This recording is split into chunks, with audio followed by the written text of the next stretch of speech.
Selamat sore semuanya. Hari ini kita akan belajar tentang psikiatri. Perkenalkan nama saya Dr. Krisna Septiandi Runtuk.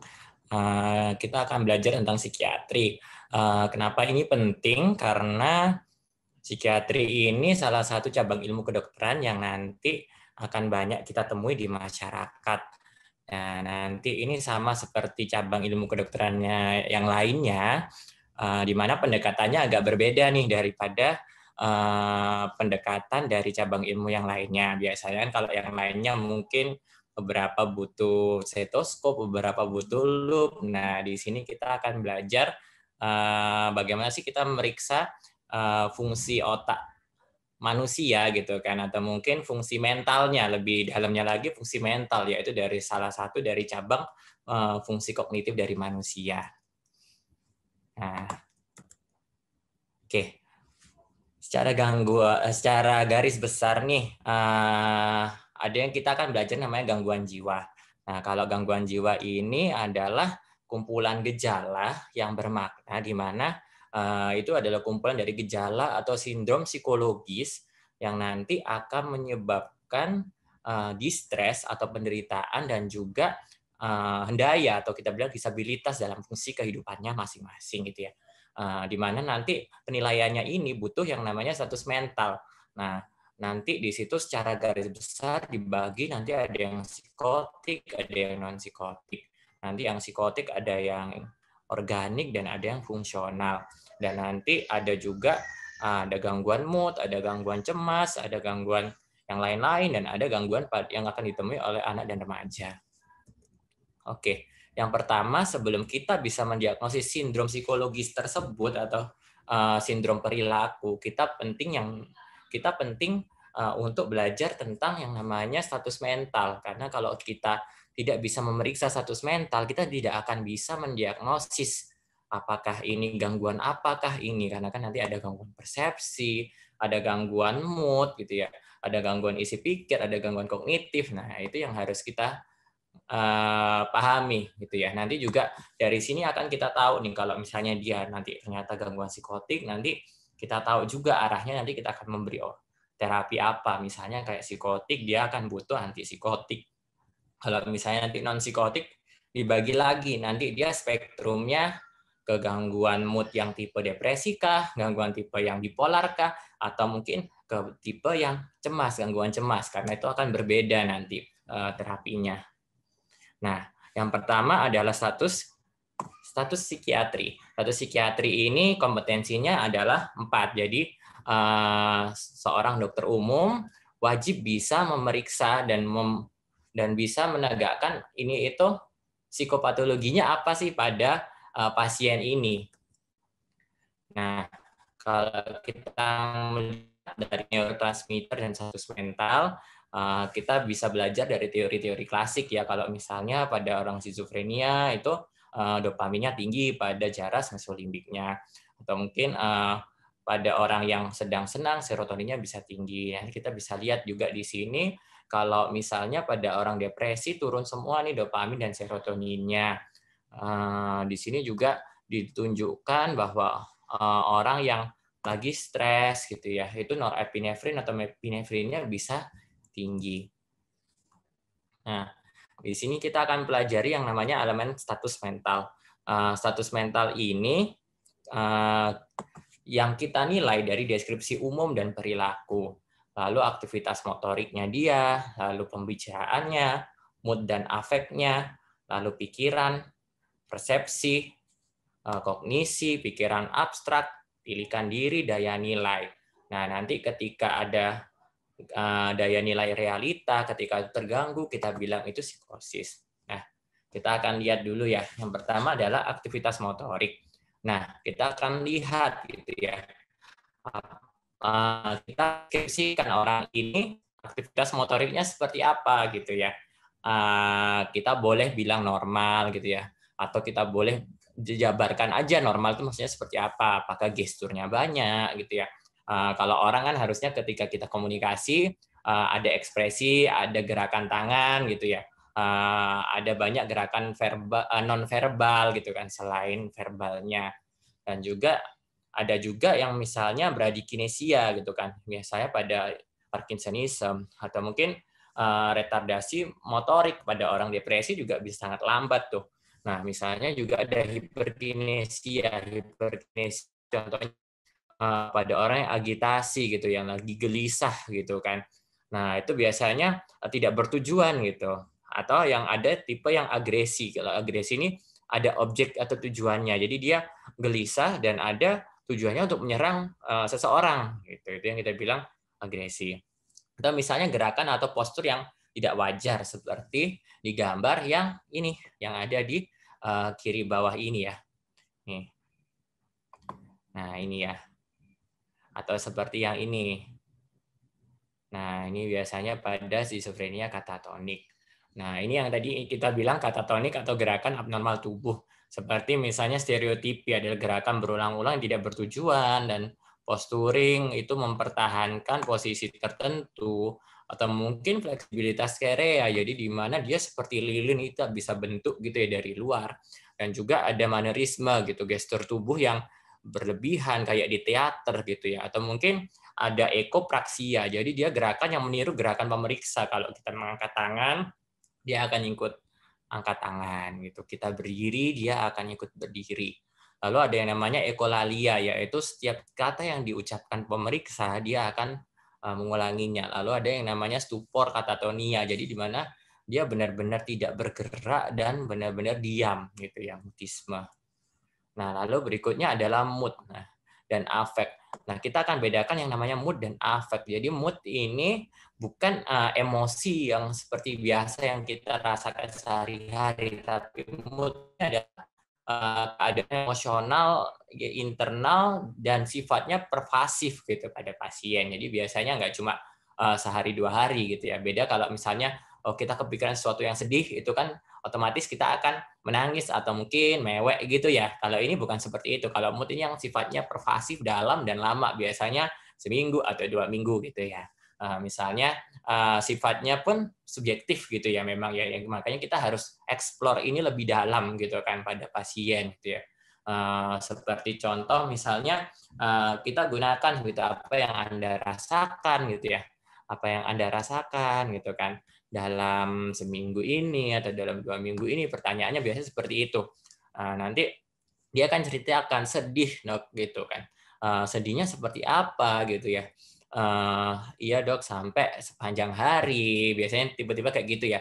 Sepanjang hari, mau aktivitas aja sulit, mau konsentrasi aja sulit, bahkan itu saya mau tidur juga terganggu karena kesedihan saya. Nah, itu yang kita bilang mood gitu ya. Jadi bahkan pengaruh oleh lingkungan sekitar itu mood itu. Atau mungkin ada orang yang iya dok bawaannya marah terus gitu ya, marah terus gitu kan sepanjang hari marah terus, dan juga itu sudah 1 minggu ya, mungkin itu kita bilang sebagai irritable gitu. Atau mungkin yang saya cemas cemas terus gitu ya.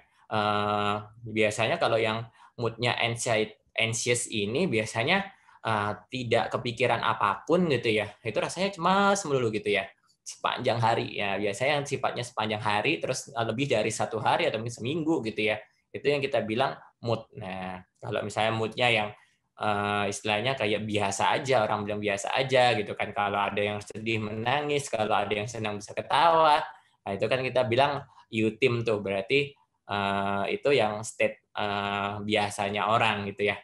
Nah, sedangkan kalau yang affect ini ekspresi mood yang secara objektif yang bisa kita lihat gitu dari mukanya dia, dari mimik muka wajahnya dia, dari gerakan tubuhnya dia, dari suaranya dia, seperti itu ya.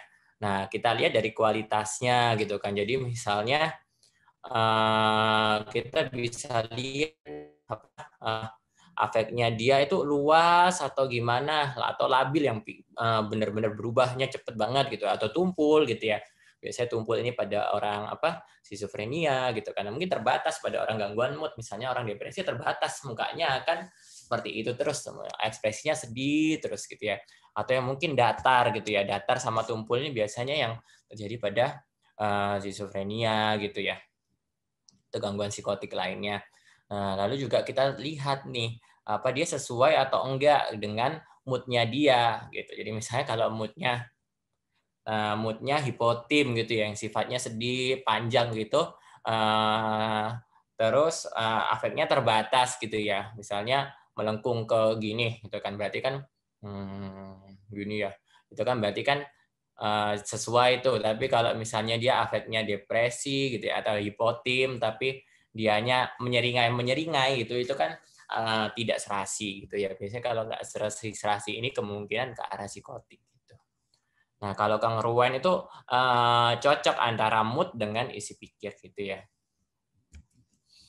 Nah, sekarang kita lihat gangguan isi pikir. Kalau isi pikir ini ada yang obsesi, pikiran berulang-ulang, biasanya pasien ngeluh, dia nggak pingin sih mikir ini, tapi ini tuh ada terus gitu kan. Kok ini mikirnya nggak bersih gitu kan. Dok, aku kok pengen masukkan tanganku ke AC gitu kan. Dok, aku pengen masukkan tanganku kok ada pikiran kepingin untuk masukkan tanganku ke listrik. Nah, itu obsesi yang ada yang seperti itu, pikiran-pikiran yang berulang-ulang yang sifatnya itu irasional, buat dia pun mengganggu gitu ya. Itu kita bilang obsesi gitu kan. Kalau kompulsi itu ada dorongan untuk perilaku untuk berulang-ulang gitu kan. Biasanya diikuti sama obsesi itu. Jadi misalnya dorongannya pengen kok kotor gitu kan, dorongannya pengen cuci tangan mulu gitu ya. Terus habis itu ada yang waham. Kalau waham ini kan fixed false belief. Jadi istilahnya keyakinan salah yang dipertahankan oleh seseorang sehingga itu benar-benar biasanya sifatnya tidak sesuai dengan budaya, biasanya dia persisten, dia pertahankan pikiran itu, biasanya sifatnya egosentris gitu ya, berfokus kepada dianya sendiri, itu biasanya sifat-sifat paham seperti itu. Dan juga satu kata dia tidak bisa dipatahkan gitu ya. Kita sodorkan fakta-fakta apapun gitu ya, dia akan tetap kukuh bahwa ini yang benar. Itu yang kita bilang delusi waham. Kalau idea gitu kita bilang ide itu setingkat di bawah waham. Jadi dia istilahnya ada pikiran-pikiran yang menetap gitu kan, tapi sebenarnya itu masih bisa kita patahkan. Itu kita bilang idea. Kalau idea of reference itu ide referensi gitu kan, yang merujuk kepada diri sendiri. Seperti aku ini kayaknya kalau aku keluar aku dibicarakan. Ya dok, kalau aku keluar nih kayaknya semua itu membicarakan aku, atau misalnya kalau aku lihat TV, oh ini ditujukan kepada aku loh gitu. Itu yang kita bilang idea of reference gitu. Ada isi pikir istilahnya ide bunuh diri, suicidality gitu kan. Nah, ini salah satu kegawatan juga gitu kan. Ini ide bunuh dirinya setingkat apa gitu, yang itu yang nanti harus kita pertanyakan gitu kan, apakah idenya istilahnya ide kematian atau mungkin lebih tinggi lagi, sudah ingin bunuh diri tetapi belum ada rencana gitu kan, atau mungkin ini sudah ada rencana dengan rencana-rencana seperti aku akan mati kapan gitu ya, dengan menggunakan cara apa gitu kan, lompat kah atau apa, itu ya harus kita assess gitu ya. Terus habis itu kapan rencana itu, dan juga apa yang akan dia lakukan gitu kan, dan kapan spesifiknya. Makin spesifik itu berarti mortalitasnya akan tinggi. Lalu homicidality ini adalah isi pikir yang misalnya dia pengen membunuh seseorang. Nah, itu harus kita assess karena itu akan menjadi kegawatan juga kalau misalnya ada suicidality atau homicidality. Atau mungkin ada yang namanya fobia. Fobia itu ketakutan berlebihan yang istilahnya irasional juga gitu kan, terhadap situasi yang sebenarnya nggak membahayakan gitu kan. Ada orang yang sampai takut banget gitu kan terhadap sesuatu gitu kan, misalnya bahkan melihat aja nggak mau gitu kan, contohnya kayak melihat serangga atau apa gitu ya. Atau misalnya ya, ada fantasi seperti lamunan, angan-angan atau daydreaming gitu kan. Atau preokupasi ini adalah pikiran yang terus-menerus timbul gitu ya. Jadi istilahnya bertahan ke satu ide itu gitu kan. Jadi misalnya mikirin apa gitu ya, misalnya mikir ujian terus yang dipikirkan. Itu yang kita bilang preokupasi. Nah, sekarang proses pikir. Kita akan lihat bagaimana sih proses pikir itu terbentuk gitu ya. Nah, sebenarnya proses pikir yang baik itu yang sifatnya linear gitu ya, teratur dan bertujuan gitu. Jadi misalnya dari A sampai N-nya gitu kan, dari awal sampai akhir itu jelas yang mau dibicarakan apa gitu ya. Nah, itu yang kita bilang koheren gitu. Nanti gangguannya ada nih, yang koheren kan di tengah. Nah, ada yang sifatnya lebih banyak kata-kata, ada yang lebih sedikit kata-kata. Kalau yang lebih banyak logore, banyak banget gitu kan. Bicaranya banyak gitu kan, agak cepet gitu ya. Nah, ada yang namanya sirkumstansial. Sirkumstansial ini dia muter gitu ya. Jawabnya muter, tapi nanti juga sampai ke jawabannya gitu. Tapi ada penambahan-penambahan yang nggak perlu. Biasanya juga pada orang normal juga bisa sih sirkumstansial. Misalnya pada orang ujian tuh. Nah, dia nggak ngerti jawabannya apa, pasti puter-puter gitu kan. Terus habis itu, tapi terakhir ada kesimpulannya gitu. Kalau yang nggak ada kesimpulannya, yang muter, tapi terakhir nggak menjawab juga, itu kita bilang tangensial. Nah, dua ini bisa pada orang normal. Nah, tapi kalau yang di atasnya lagi, ini biasanya orang-orang dengan yang gangguan jiwa bisa sampai ke sini, asosiasi longgar. Asosiasi longgar ini biasanya dia akan lompat dari ide ke ide gitu kan, biasanya pada orang skizofrenia. Jadi bisa tuh kalau misalnya kita tanya, oh kemarin sampai ke sini gimana gitu kan, mungkin pasien bisa jawab, oh saya kemarin dibawa sama orang tua saya gitu ya. Nanti dia akan bisa lompat tuh, orang tua saya, lalu orang tua saya kemarin ke pasar gitu kan. Yang kemarin saya ini dibawa oleh kekuatan gaib gitu, yang bisa hubungannya apa ya ke pasar dengan dibawa ke sini sama punya kekuatan gitu kan. Itu kan agak lompat-lompat, nah kita bilang asosiasi langgar. Tapi kalau flight of idea ini banyak gitu kan, yang dia proses pikirnya banyak gitu, tapi akan lompat gitu ya. Tapi selesai dulu dia, tapi dia akan kemana-mana gitu. Kita bilang flight of idea gitu kan. Misalnya nih tadi ya, gimana ceritanya kok bisa sampai ke sini? Ya kemarin aku dibawa ke sini oleh orang tua karena aku sedih. Sedihnya itu seperti ini dok, saya ingin mati, ingin ini gitu kan, karena kemarin nggak bisa ketemu anak saya. Padahal pertanyaan kita cuma gimana sampai ke sini gitu kan. Dia akan cerita panjang lebar sampai kita kehilangan arah juga nih kalau nggak kita stop gitu. Atau mungkin neologisme gitu ya, apa dia membentuk kata-kata baru yang kita tidak mengerti. Jadi biasanya itu adalah gabungan dua kata yang dia ketahui terus jadiin satu gitu ya. Jadi misalnya sinchan, singa macan gitu kalau menurut pasien seperti itu. Jadi apa? Itu neologisme yang lain yang nanti bisa dia satu-satukan gitu kan, bahasa-bahasa yang dia ketahui. Kalau word salad ya asal aja ngomong gitu kan. Kata-kata yang setiap katanya juga nggak akan sama satu sama lainnya. Juga ada incoherent yang mirip asosiasi longgar tapi lebih berat gitu ya. Kalau kita ngikuti kayaknya nggak paham gitu ya. Sudah lompat-lompat nggak paham lagi. Kalau asosiasi longgar itu masih bisa paham. Nah, kalau yang bawah itu ada yang remming gitu ya, tiba-tiba stop gitu ya. Atau mungkin bisa juga blocking gitu ya. Blocking ini tiba-tiba aja ngomong terus berhenti, terus langsung nggak nyambung. Nah, seperti itu.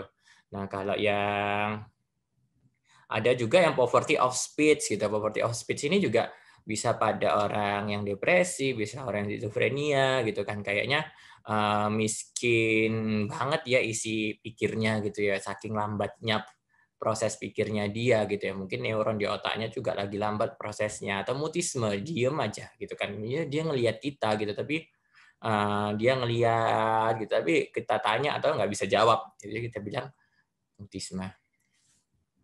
Nah, sekarang tadi gangguan isi pikir ya udah kita bahas ya tadi ya.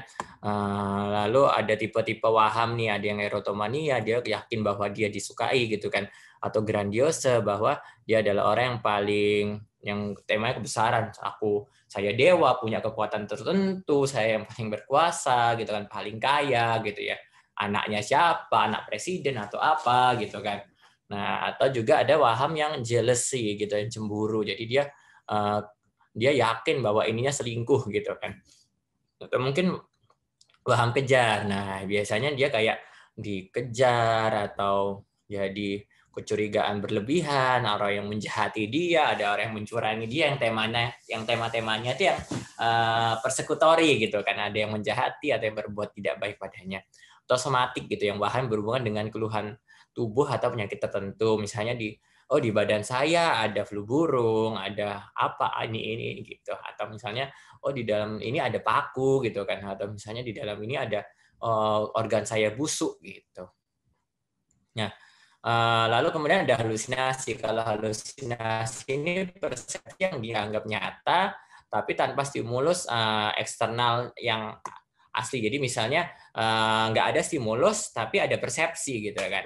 Nah, kan harusnya kalau sampai dari otak kita kan harus ada bendanya dulu, baru nanti kita bisa melihat gitu kan, dipersepsikan di otak kita. Tapi ini nggak ada bendanya. Jadi misalnya kayak contoh penampakan gitu ya. Orang lain nggak bisa lihat, orang itu bisa lihat, kita bilang itu halusinasi gitu ya. Tapi halusinasi yang sifatnya psikopatologi biasanya dia menetap gitu ya.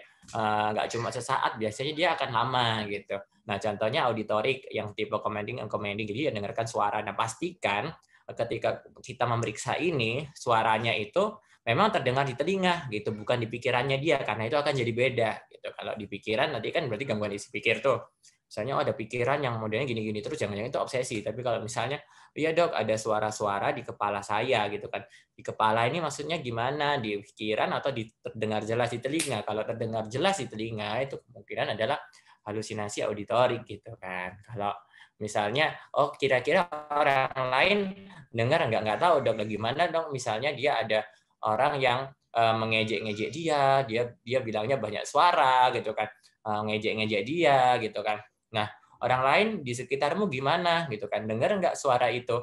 Atau gimana reaksi orang-orang di sekitarmu? Misalnya biasa aja kayak nggak ada orang, ya kemungkinan itu halusinasi gitu ya. Atau mungkin ilusi. Kalau ilusi kan salah gitu ya, itu nanti salah interpretasi gitu kan. Misalnya suara lonceng dia dengar sebagai suara yang suara hantu yang berbicara, itu kita bilang ilusi. Tapi misalnya ada suara lonceng gitu ya. Atau juga yang visual gitu kan. Nah, kalau yang visual, olfaktori, nah taktil, gustatori itu biasanya gangguan otak organik, karena itu kita benar-benar pastikan ini tipe yang mana gitu, karena nanti biasanya kalau yang visual olfaktori itu lebih ke gangguan mental organik, kalau sedangkan yang kayak gangguan mental yang karena schizophrenia itu biasanya tipenya auditorik gitu ya. Nah, kalau ilusi tadi salah persepsi, jadi misalnya di rumah sakit itu paling sering tuh pada pasien delirium yang ditangani oleh departemen jiwa itu biasanya ngelihat suster dipikir lihat kuntilanak gitu kan, karena kan bajunya putih-putih. Nah, itu kita bilang ilusi gitu. Kadang ada yang orang yang pasca anestesi gitu ya, lihat korden jadinya lihat seperti perempuan gitu ya. Nah, itu kita bilang ilusi, padahal dia ngelihatnya ke korden. Nah, ada lagi yang depersonalisasi. Kalau depersonalisasi ini keadaan di mana seorang merasa pikiran dan perasaannya nggak nyata atau bukan jadi miliknya. Jadi biasanya keluhannya kayak atau misalnya ada seseorang merasa kehilangan identitasnya. Ya, misalnya kayak tubuhnya bukan miliknya gitu kan. Ini kayak aku lepas juga gitu, atau misalnya oh badanku gerak sendiri, itu depersonalisasi. Nah, kalau derealisasi ini keadaan di mana dia ngerasa kayak lingkungannya ini nggak nyata gitu. Biasanya bilang kayaknya saya itu menjauh gitu ya dari lingkungan saya, atau kadang ini kayaknya kabur gitu ya. Lingkungan saya, dok, saya ngerasa tetap badan saya tetap gitu ya, tapi saya ngerasa badan saya itu kayak di luarnya ini kayak nggak nyata, dan kita bilang derealisasi. Nah, sekarang untuk kognisi dan sensorium, kesadaran yang seperti kita tahu ya di status neurologi ada Glasgow Coma Scale gitu kan. Sekarang tingkat kesadarannya gimana gitu kan. Kalau agak menurun itu kemungkinan delirium gitu kan. Atau mungkin malah yang lebih dalam lagi bisa sampai koma tuh. Cuma kan nanti sebagai dokter yang harus kita perhatikan adalah apakah ini delirium atau apa gitu ya. Karena kalau delirium kan biasanya manifestasi psikiatrinya kenceng gitu. Nanti kita juga lihat untuk atensi dan konsentrasi. Kita singkat sebagai 3P, pemusatan, penahanan, pengalihan perhatian. Jadi ketika kita ajak ngomong, dia bisa memisatkan diri ke kita, bisa mempertahankan diri kepada kita gitu kan, dan bisa ketika kita mengalihkan sebuah topik, dia bisa ikut gitu kan, sesuai dengan topik kita. Itu kita bilang atensi dan konsentrasi yang 3P yang baik gitu kan. Tapi kalau 1P tidak bisa, kemungkinan itu adalah sebuah gangguan gitu ya.